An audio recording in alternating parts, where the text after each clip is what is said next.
오늘 우리는 갈라디아서 2장 15절부터 16절 말씀을 통해서 사랑의 정체성이라는 제목으로 16절 말씀 2부 두 번째 말씀 함께 듣도록 하겠습니다.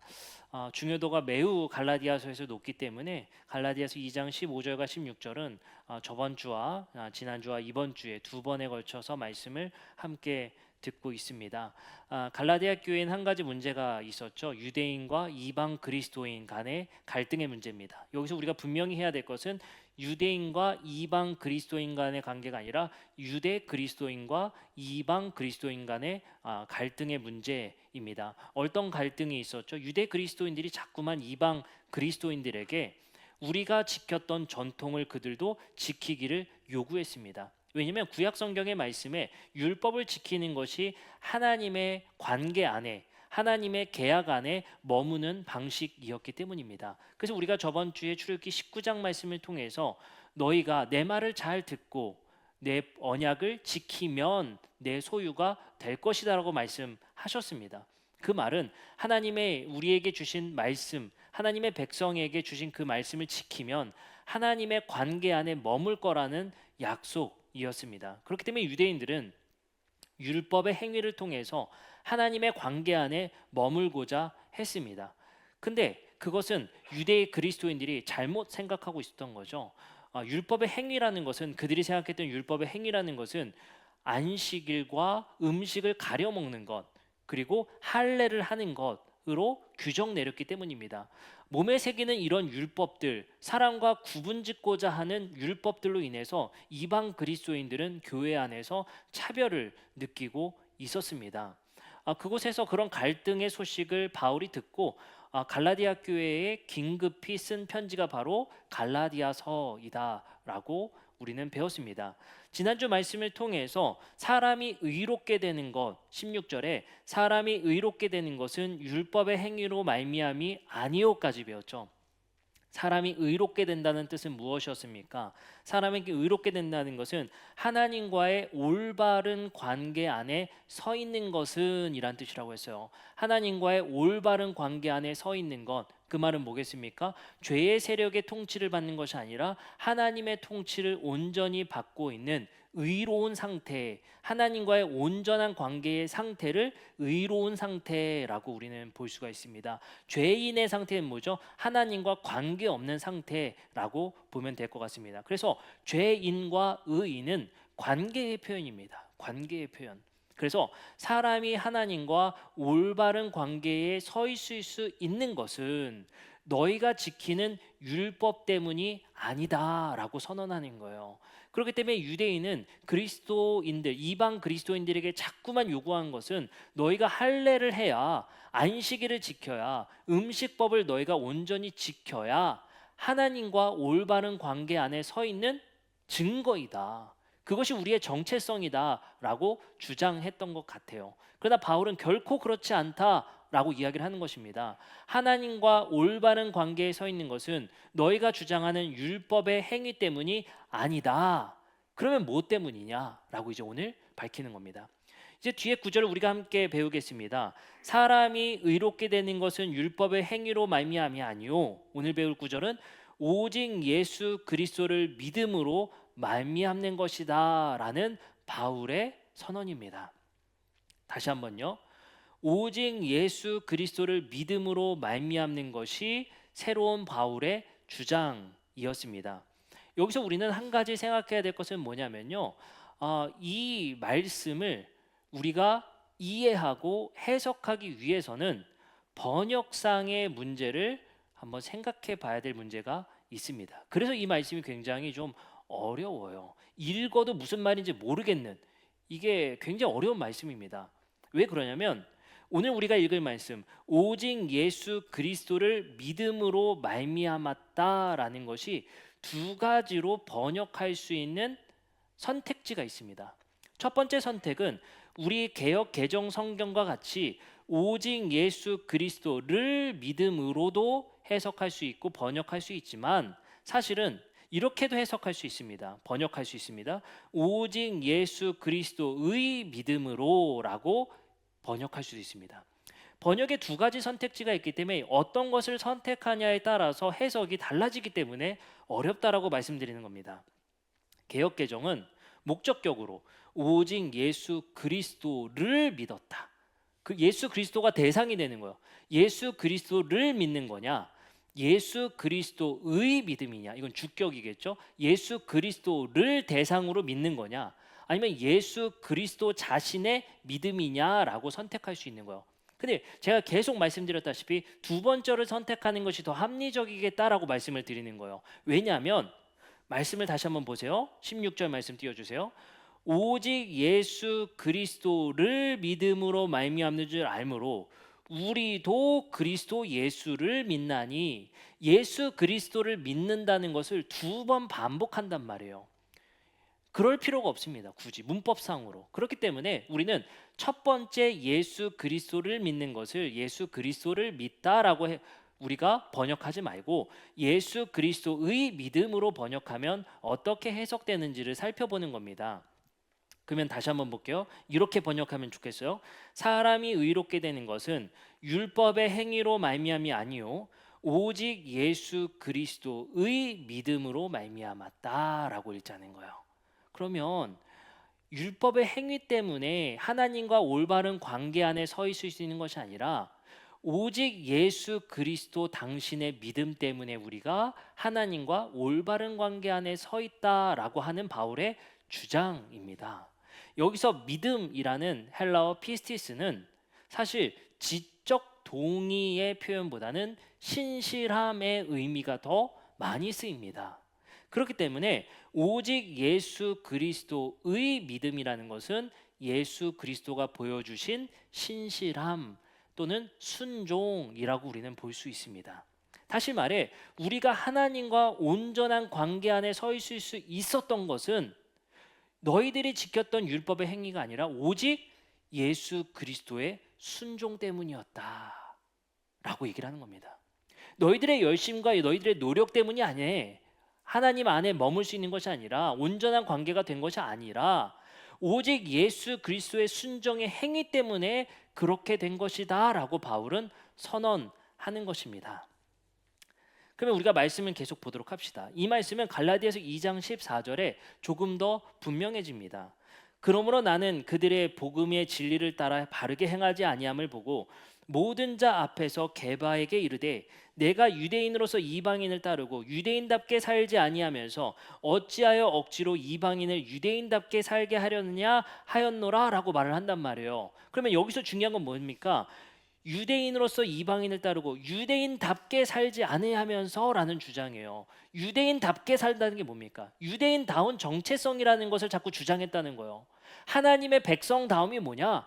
하나님과 온전한 관계에 있는 것이 뭐냐라고 무엇답게 사는 것이 무엇이냐라고 유대인들이 이방인들을 자꾸만 압박하고 강요했다라는 것입니다.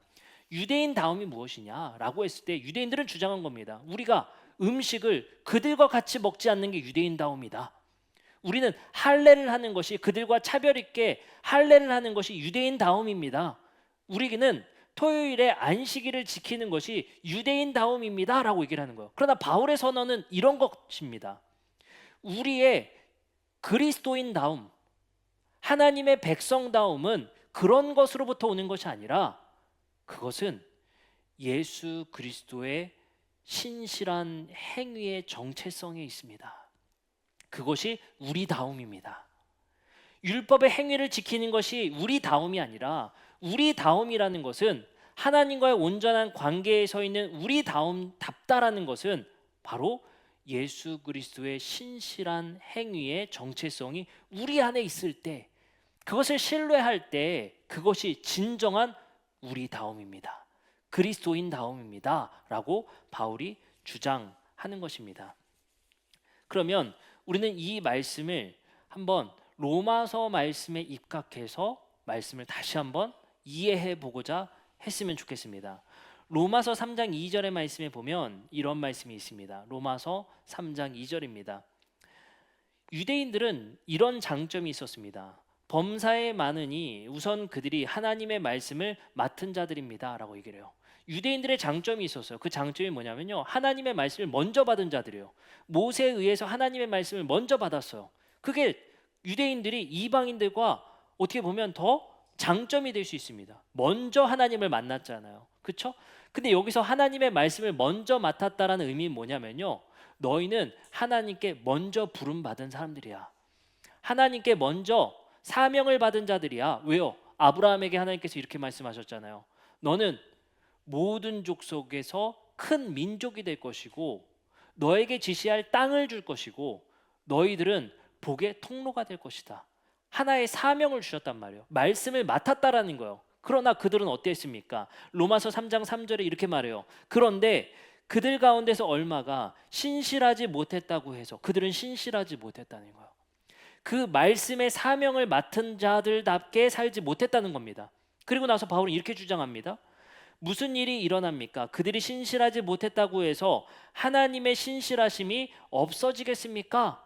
너희들은 하나님이 주신 그 말씀의 사명을 다하지 못해서 그렇다고 하나님도 신실하지 않은 건 아니야. 하나님은 신실했어. 너희가 못한 거야 라고 바울은 주장합니다. 그리고 나서 로마서 3장 4절에 이렇게 말합니다. 그럴 수 없다. 사람은 다 거짓되되 오직 하나님은 참되시다. 이 주장들은 뭐예요? 너희가 못한 거지 하나님이 못한 것은 아니야 라고 계속 말하는 거예요. 그리고 나서 로마서 3장 22절에 이렇게 결론 내립니다. 이제는 율법 외에 하나님의 한 의가 나타났으니 율법과 선지자들에게 증거를 받은 것이라. 율법의 방법 외에 새로운 방법이 나타났다는 거예요. 22절 곧 예수 그리스도를 믿음으로 말미암아 모든 믿는 자에게 미치는 하나님의 의니 차별이 없느니라. 똑같은 말씀이죠. 오늘 말씀과 같은 말씀. 그러니까 결국에는 이 말씀이 뭘 얘기하는 거냐면요, 너희들은 하나님 앞에 순종하지 못했고 신실하지 못했으나 하나님은 계속 신실해졌어. 잘못은 너희에게 있어. 근데 그럼에도 불구하고 하나님은 자신의 약속을 지키셨어. 끝까지 신실하셨어요. 어떻게요? 당신의 아들 독생자 예수 그리스도를 우리에게 내어주심으로, 그가 순종하심으로 하나님은 끝까지 약속 지킨 분이야 라는 게 바울의 핵심적인 신앙입니다. 너희가 불신실했던 거지 하나님은 참되시고 신실했던 분이야. 그 신실한 약속을 예수 그리스도의 십자가의 죽음을 통해 결국엔 이루신 분이야 라는 게 바울의 주장이고 바울의 핵심적인 신앙입니다. 이 복음의 메시지를 들은 우리는 어때요? 야, 하나님은 처음부터 끝까지 신실한 분이구나. 그럼 여기서 우리는 딱 번쩍 눈이 띄는 거, 그의 스토리를 들었을 때, 그의 우리 인류의 역사상 하나님께서 끊임없이 역사했던 그 방대한 스토리를 들으니까 하나님은 참되신 분, 하나님만이 의로우신 분. 왜요? 끝까지 당신의 약속을 지키셨다는 거예요. 우리는 그 행위를 보고 예수 그리스도의 십자가의 죽음의 정점을 통해 당신의 사랑을 이 인류에게 비춰주신 그 신실한 행위를 보고 우리는 여기서 이런 고백이 나타나는 거예요. 그분은 참되시고 신뢰할 만한 신이다. 이게 우리가 고백하는 믿음이에요. 우리가 이 믿음을 고백하기 전에 드러나는 것은 뭐냐면요, 우리 인류에 대한 신의 일관성과 참되심과 신실한 행위를 우리 인류에게 먼저 계시하셨고 보여주셨다는 거예요. 그 방대한 인류의 역사 속에 일하셨던 하나님의 이야기가 성경에 담겨 있고 성경의 말씀을 통해 우리는 그 하나님을 신뢰할 만한 분이다라고 얘기를 하는 거예요. 그럼 어떻습니까? 예수 그리스도는 하나님을 신뢰하신 분이기 때문에 그에게 주신 사명, 십자가에서 당신의 사랑을 비추는 그 명령에 끝까지 순종하셨고 신뢰하셨습니다. 우리는 예수 그리스도의 그 순종의 십자가 사건을 통해서 하나님을 신뢰하고 예수 그리스도를 신뢰하게 됐습니다. 이 관계가 뭡니까? 결국엔 제가 설명드린 이 스토리 안에 담겨 있는 건 한 단어로 관계예요. 이 하나님, 예수 그리스도, 우리 성도는 신뢰라는 관계로 서로 엮여져 있는 겁니다. 예수 그리스도는 하나님을 신뢰하셨고 우리는 예수 그리스도의 행위를 통해서 하나님을 신뢰하게 됐어요. 하나님, 예수 그리스도를 통해 보여주신 하나님에 대한 신뢰, 우리는 하나님과 예수 그리스도께서 우리에게 보여주신 사랑의 행위를 통한 신뢰. 하나님, 예수 그리스도, 성도는 뭐로 관계되어져 있다고요? 신뢰로 관계되어져 있는 거예요. 근데 이 신뢰가 하나님, 저는 하나님을 믿어요, 이게 아니라 하나님의 행위, 예수 그리스도의 십자가에서 보여주신 행위를 우리에게 보여주셨기 때문에 우리는 그들을 신뢰할 수 있게 되는 거예요. 그럼 우리는 이제 신뢰라는 것을 기반으로 하나님, 예수 그리스도, 성도가 관계되어졌습니다. 여기서 중요한 건 뭐냐면요, 이제 하나님이 예수 그리스도께 보여주신, 예수 그리스도가 하나님께 보여주신 이 신뢰의 행위가 이제 계속 지탱되고 머무는 것은 이제 우리도 신뢰를 보여줘야죠. 하나님과 예수 그리스도 앞에 우리도 신실한 삶을 살아가게 되는 겁니다. 신뢰를 보여줄 수 있는 삶을 우리도 살아가게 되는 겁니다.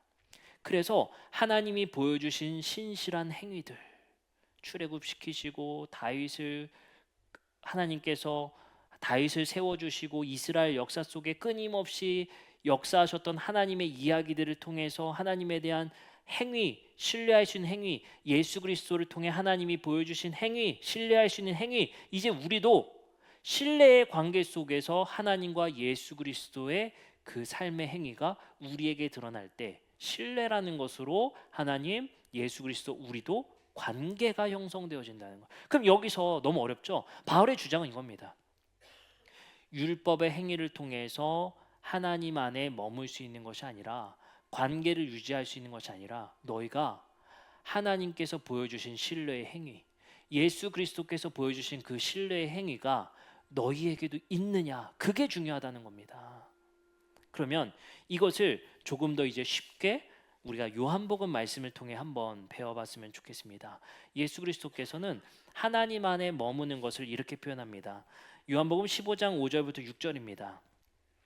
나는 포도나무여 너희는 가지라. 그가 내 안에 내가 그 안에 거하면. 여기도 뭡니까? 머무는 것. 뭐라고 표현해요? 나는 포도나무여 너희는 가지라. 그가 내 안에 내가 그 안에 거하면. 여기서 중요하게 표현하는 건 뭐예요? 관계예요. 관계 안에 머물려면 이라고 말합니다. 그리고 말해요. 사람이 열매를 많이 맺나니 나를 떠나서는 너희가 아무것도 할 수 없음이라. 그리고 요한복음 15장 9절에 이렇게 말합니다. 아버지께서 나를 사랑하신 것 같이 나도 너희를 사랑하였으니 나의 사랑 안에 뭐하라? 거하라. 거하라는 게 뭐예요? 머물러라. 이게 중요한 거예요. 머물러라. 그러면 아까 우리 갈라디아서 말씀도 그렇고 요한복음 말씀도 모두 머무는 것에 대한 얘기예요. 관계 안에 머무는 것. 그러면 요한복음 버전에서는 어떻게 머물 수 있다고 말할까요? 어떻게 거할 수 있다고 말할까요? 이렇게 말합니다. 요한복음 15장 10절입니다. 요한복음 15장 10절. 내가 아버지의 계명을 지켜 그의 사랑 안에 거하는 것 같이. 예수 그리스도가 하나님 안에 머물 수 있었던 것은 하나님의 계명을 지켰기 때문에 하나님의 관계 안에 거할 수 있었대요. 이렇게 말하죠. 내가 아버지의 계명을 지켜 그의 사랑 안에 거하는 것 같이 너희도 나의 계명을 지키면 내 사랑 안에 거할 것이다. 여기서 예수 그리스도께서 말씀하신 머무는 건 하나님 안에 머물기 위해서 나도 그의 계명을 지켰어. 너희도 내 안에 머물려면 내 계명을 지켜. 무슨 말 아시겠죠? 그리고 나서 이렇게 말씀하십니다. 그러면 그 계명은 뭐냐? 요한복음 15장 12절부터 14절에 이렇게 말씀하십니다. 계명을 지켜서 어떻게 머무느냐? 12, 13, 14절입니다. 내 계명은 곧 내가 너희를 사랑한 것 같이 너희도 서로 사랑하라 하는 이것이니라. 사람이 친구를 위하여 자기 목숨을 버리면 이보다 더 큰 사랑이 없나니 너희는 내가 명하는 대로 행하면 곧 나의 친구라. 친구도 뭐예요? 관계죠. 끊임없이 관계로 표현하시고 말씀하시는 거예요. 그러면 이거를 제가 이렇게 설명해 드릴 수 있을 것 같아요. 예수 그리스도는 하나님 안에 머물기 위해서 예수 그리스도께 주신 명령을 지켰어요. 그게 뭐죠?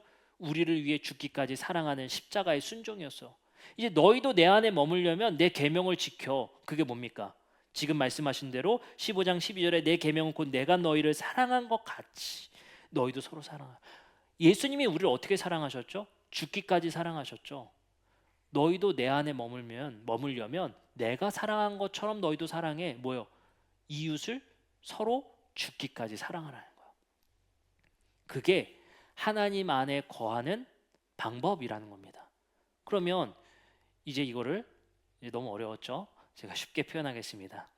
예수 그리스도께서 하나님께 머물 수 있었던 방법은 우리 인류를 죽기까지 사랑했기 때문에 하나님께서 주신 계명을 지켰기 때문에 예수가 하나님 안에 머물 수 있었습니다. 예수 그리스도는 우리에게 말합니다. 너희도 내 안에 머물려면 내 계명을 지켜야 돼. 내 계명은 내가 너희를 사랑한 것 같이 너희도 서로 사랑하는 것이야. 그럼 결국엔 하나님, 예수 그리스도, 우리는 사랑이라는 신뢰의 표현으로 서로 관계되어져 있는 거예요. 바울은 얘기하는 겁니다. 너희는 율법의 행위로 관계되어지는 것이 아니라 사랑으로 관계되어지는 것이야. 이런 거요. 자, 보세요. 우리 여기 반주자가 있잖아요. 반주자한테 얘기해요. 저랑 반주자랑 관계되어 있는 것은 우리가 똑같이 한국 음식을 먹어서 한국이라는 정체성과 동질성을 갖는 게 아니에요. 저와 당신이 사랑하기 때문에, 이거 좀 오해하지 마세요. 저와 당신이 사랑이 있기 때문에 우리가 서로 관계에 있는 거예요. 같은 음식 먹었다고 우리가 동질성 갖고 같은 정체성을 갖는 게 아니에요. 우리가 사랑하기 때문에 우리가 관계에 있는 거예요. 라고 바울은 말하는 거예요. 유대인들은 뭐라고 말했습니까? 너희와 내가 한 가족이라는 증거는 내가 먹지 않는 건 너희도 먹지 않는 거야. 내가 안식일 지키는 건 너희가 지키면 우리가 가족이야. 내가 할례했듯이 너희도 할례하면 너와 내가 가족이야. 바울은 뭐라고 말해? 그거 아니야. 우리가 가족 됐다라는 것은 서로 사랑이 있느냐야. 이게 바울의 주장인 겁니다. 우리가 같은 양식, 같은 종교적 규범을 지켜서 그리스도인의 가족다움을 말하는 것이 아니라 너와 내가 관계가 있다는 것은 사랑이 있느냐 없느냐를 말했다는 것입니다. 그것이 바울의 주장입니다. 자, 그 바울은 이제 이렇게 말하는 거예요. 이제 너희를 죄의 세력으로부터 예수 그리스도의 순종을 통해 이제 구원했고, 이제 너희들은 새로운 정체성을 가졌어. 그것은 바로 예수 그리스도의 마음이야. 그게 뭐요? 죽기까지 사랑했다라는 거. 그 정체성이 우리가 한 가족 되었음의 기준이고 정체성이다라고 말을 하는 겁니다. 그래서 바울은 갈라디아서 1장 4절에 이렇게 말했었죠. 그리스도께서 하나님 곧 우리 아버지의 뜻을 따라 하나님 안에 머물기 위해서 그의 뜻을 따라 우리를 죽기까지 사랑하셨다는 거예요. 그리고 말합니다. 갈라디아서 4장 8절부터 9절이에요. 그러나 너희는 그때 하나님을 알지 못하며 본질상 하나님이 아닌 자들에게 종노릇하였지만 이제는 너희가 하나님을 알 뿐만 아니라 더욱이 하나님이 아신 바 되었거늘 어찌하여 다시 악하고 천박한 초등학문으로 돌아가서 다시 그들에게 종노릇하려 하느냐라고 말을 한단 말이에요. 너희들은 왜 예전 규범으로 돌아가려고 해?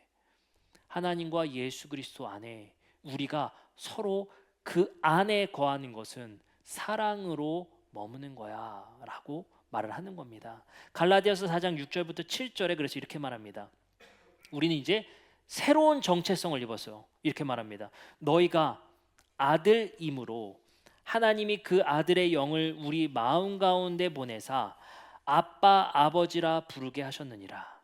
그러므로 내가 이후로는 종이 아니요 아들이면 하나님으로 말미암아 유업을 받을 자니라. 새로운 정체성을 입었죠. 하나님을 아빠 아버지라 부르는 유대 그리스도인 이방 그리스도인이요. 우리가 하나님을 아버지라 부르는 동질감이 있는 한 자녀 한 가족이라고 부를 수 있는 것은 내가 지킨 것을 너희도 지켰기 때문이 아니라 예수 그리스도께서 보여주신 사랑이 너희 안에 있느냐. 이게 우리가 가족 되었음의 증거라고 말을 하는 거예요. 증거. 그래서 우리는 서로 사랑 안에 머무는 것, 서로 예수 그리스도께서 보여주신 사랑의 순종의 행위가 너와 내게 있느냐가 가족되었음의 증거라는 거예요. 나도 안 먹는 걸 너도 안 먹어? 우린 가족이네. 내가 한식 먹는데 너도 한식 먹어? 우리는 한 민족이네. 이게 우리 민족의 정체성을 표현하는 방식이라면 우리 그리스도인들은 예수의 사랑이 너에게도 있는데 나에게도 있어. 내가 너를 죽기까지 사랑하고 너도 나를 죽기까지 사랑하기 때문이야. 예수 그리스도께서 우리를 위해서 죽기까지 사랑하신 내용들이 무엇이었습니까? 무엇이었습니까? 이 세상에 죽은 자 취급받던 사람들을 살려내시고 그들과 함께 해내시고 그들 곁에 계셨던 것, 그 사랑의 순종의 행위가 우리에게 있느냐는 것. 그래서 이 바울의 이 주장과 예수 그리스도의 말씀은요, 우리 기독교가 종교적 행위에 따른 기독교가 아니라 우리는 진짜 사랑의 실천의 종교가 되는 것입니다. 이게 엄청나게 중요한 거예요. 하나님은 우리에게 교회에게 물으시는 거예요. 그래서 니네가 진짜 사랑했어? 진짜 너희가 서로 가족이라 부를 수 있을 만큼 죽기까지 사랑했냐라고 물으시는 겁니다. 그리고 말씀하시죠. 너희가 이웃을 정말 예수가 보여준 대로 사랑했어? 라고 우리에게 물으시는 겁니다. 이게 우리 그리스도인 됨의 정체성 된다라는 겁니다. 갈라디아서 5장 13절에서 14절의 말씀이 이렇게 말합니다. 형제들아 너희가 자유를 위하여 부르심을 입었으나 그러나 그 자유로 육체의 기회를 삼지 말고 오직 사랑으로 서로 종노릇하라. 온 율법은 내 이웃 사랑하기를 내 자신과 같이 하라 하신 한 말씀에서 이루어졌다라는 거예요. 어쩌면 바울은 율법 지키는 것을 반대하는 것이 아니라 율법의 진짜 정신이 무엇인지, 율법으로 하나님 안에 머무는 방법이 무엇인지를 제대로 알려주신 분이에요. 제대로 알려주신 분. 그게 바로 바울의 주장입니다. 바울은 그래서 율법을 지키지 마가 아니라 율법에 담겨있는 진짜 하나님의 마음과 정신이 무엇인지, 그것을 예수 그리스도를 통해 사랑이 무엇인지를 우리에게 보여주셨고, 그 사랑이 너희에게 있다면 너희는 가족이다 라고 이야기를 하는 것입니다. 갈라디아서 16장 15절입니다. 할례를 받거나 안 받는 것이 중요하지 않습니다. 새롭게 창조되는 것이 중요합니다 라고 얘기를 하는 거예요. 새롭게 창조되는 건 무엇입니까? 이제 우리가 예수 그리스도의 정체성을 가지고 있는 것, 예수 그리스도의 마음을 우리가 소유하는 것, 그 사랑의 가치 정신이 우리에게 있을 때. 근데 바울의 표현을 이렇게 말해요. 그 정체성은 우리 안에 성령으로 드러나게 된다라고 바울은 이야기하는 것이죠. 그 정체성은 성령으로 나타나지게 된다라는 거예요. 가족도 마찬가지 아닙니까? 가족이 그 관계를 계속 유지하기 위해서는 신뢰를 기반으로 그 가족이 유지되는 것이죠. 그 신뢰는 어떻게 형성되나요? 사랑으로 형성되는 것이죠. 마찬가지의 관계 형성의 방법이 하나님, 예수 그리스도, 우리 이렇게 관계되어지는 겁니다. 저 오늘 아침부터 화가 나는 일이 있었거든요. 저희 아이들이 아침부터 옷을 안 입고 엄청 늦장을 부리는 거예요. 저는 주일마다 마음이 엄청 급한데 그 마음이 막 그 제가 굉장히 예민해요.